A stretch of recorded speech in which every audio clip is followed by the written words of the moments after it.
It has been a long time, but I am so excited to be back with you.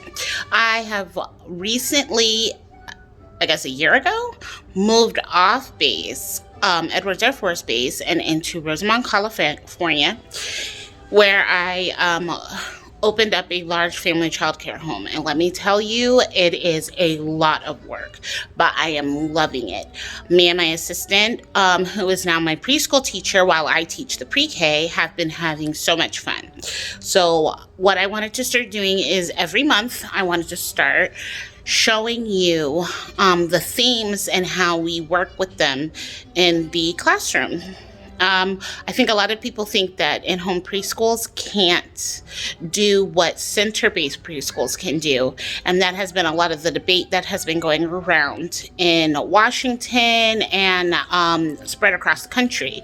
And I'm here to tell you that we can do everything that a center-based or an elementary school can, and we often do, and we do it in smaller classrooms, which research has shown is better for children.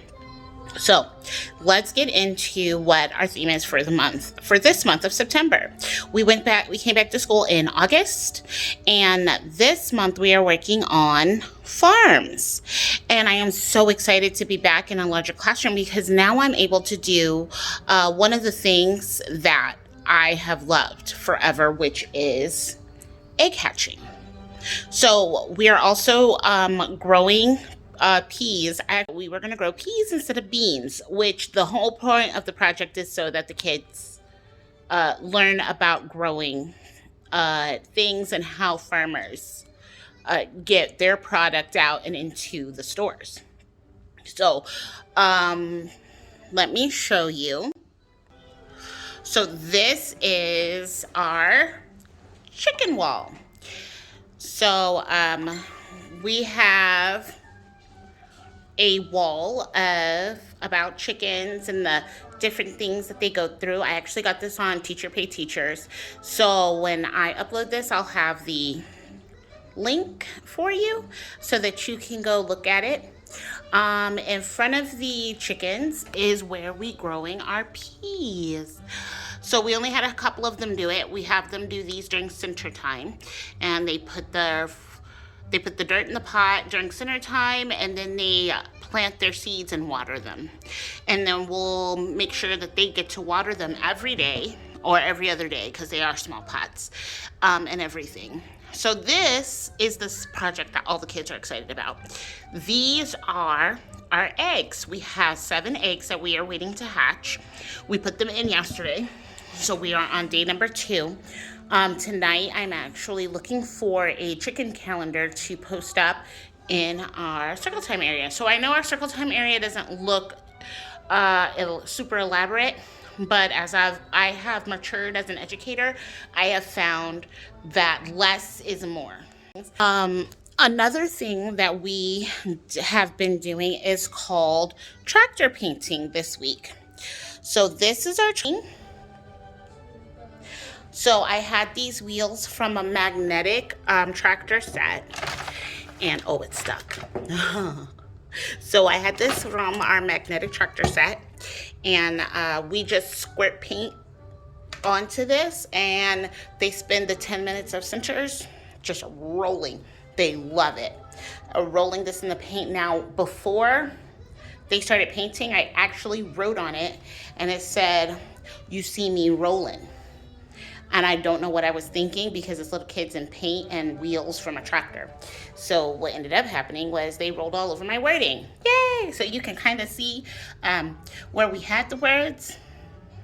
And then you can see that you can't really see them.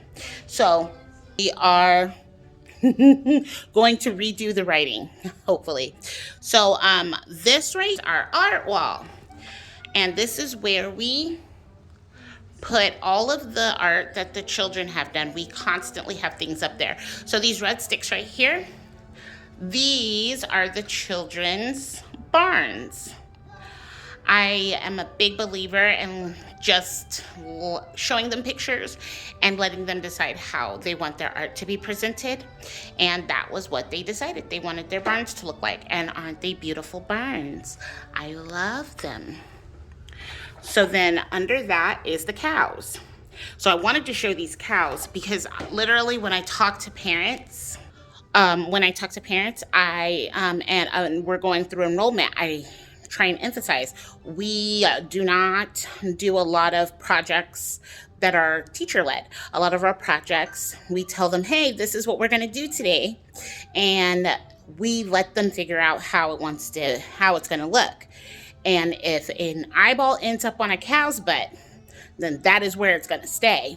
So, of course, this year we did handprint cows. And these handprint cows are adorable. And I love it. The eyeball ended up on the butt. It was awesome. I love it. It's great. So also today, because I'll leave the link for the literacy curriculum I use for pre-K, because our curriculums for preschool and pre-K in my class are different, and Ms. Megan works on something else. I work with another one, and I'll have that link also. I found that one also on Teacher Pay Teacher. So for this, we're working on the book, Sophie's Really, Really Angry. And I'll show you that book in just a second. So today they had to do watercolorings of a sad girl. She is sad. So the kids, this is how they did their art. We just went over the colors and then they did it how they wanted. So some of them were super intricate. And then some of them decided that the whole girl's face had to be on it and should be painted black.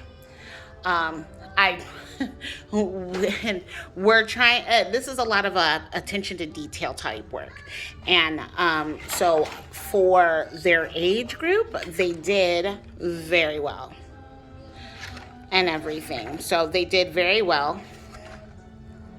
I do not expect all of their things to come out the same. That is not the goal of any of the projects that I do, is for any of their stuff to end up the same. In case you're wondering what this is what we did last month, which was all about me when we first started school and we were learning about dental health. And this was the rotten teeth that we learned about. So those were awesome. I love them. Big advocate on diversity in early childhood education. And one of the things I hate is when educators think that creating a diverse environment, creating an inclusive environment is something that is too hard, it's not developmentally appropriate. I hate that term a lot, which is why I developed a training that addresses that. So if you would like access to the training, let me know. I'm actually getting ready to film the training and start discussions on this. But I did want to show you something. I got an art box and also another thing I will leave a link for. I got an art box from Target. And in this art box, it was supposed to be an all about me art set. So the kids were supposed to be able to put together their own art about me and put picture and everything. And this ended up becoming one of my favorites.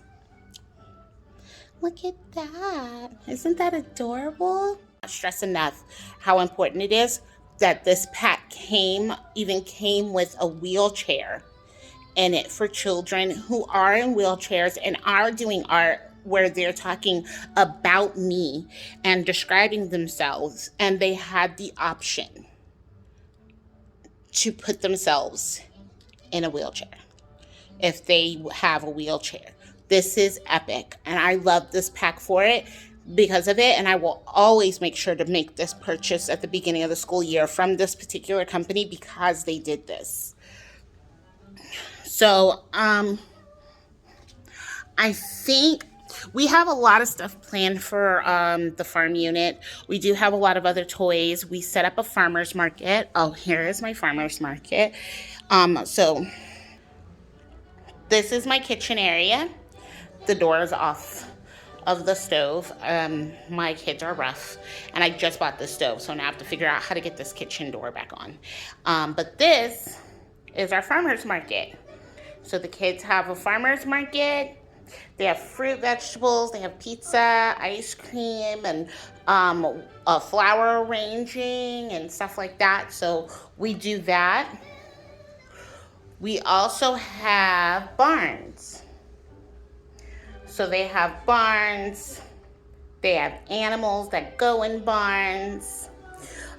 We have a chicken coop, but I have to rearrange the classroom. They're constantly moving toys and putting them where they want to, and I tend to leave it until I can't stand it, and then I go and move it, and then they put it back where they want it. So we compromise. Miss Tessie fixes it and puts it where she wants it, and then they fix it and put it where they want it.